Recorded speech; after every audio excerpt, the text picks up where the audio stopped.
Is, masigi nupasidi atay singasiga iman manadida.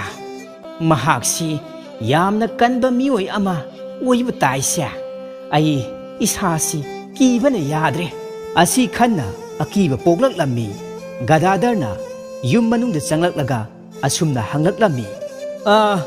Mapam sida aigi misinga may lawba sanglaklamra. Hingchabi aduna amamba marak adudagi kumlaklammi. Nupa macha mapam masidadi kana amata laklamdena.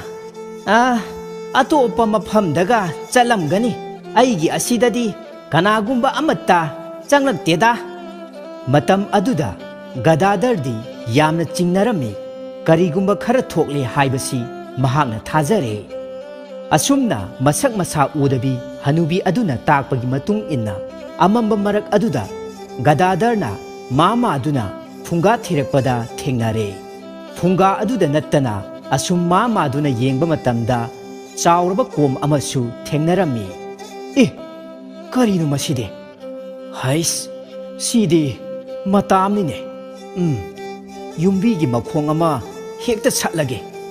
Madudagidi mahakna yumbigi makhong ama satpa matam adudadi yum adu phere phere hairaklammi. Madudagi kana kana leibage haiduna koithi thirakpada hingchabi amana magi makhwangda tap konsilaklammi. Gadadargi makhwangda kolaklibi hingchabi adu sat leisinduna kolure. Makhoi ani amana amabu chetna kolaga namnarammi. Nang dahat lagi.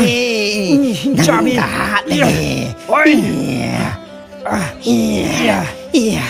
Nang dahat lagi. Nang dahat lagi.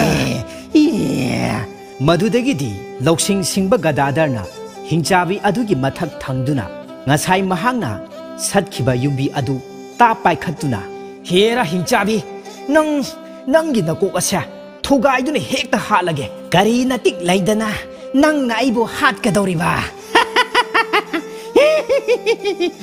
Haujikti nangda nattana nanggi khongburoising nakhoi mari aigi chinjak oiragadaba. No, naning tamna nokcho aroibu oina nang pena amuktang nokcha hauroko. Asumna Gadadarna yumbi makhong adu paikhatuna hingchabi adugi makokta laijaba pangal thona puthoktuna hanjin hanjin thajinduna hingchabi adugi yaibi thawai lorammi.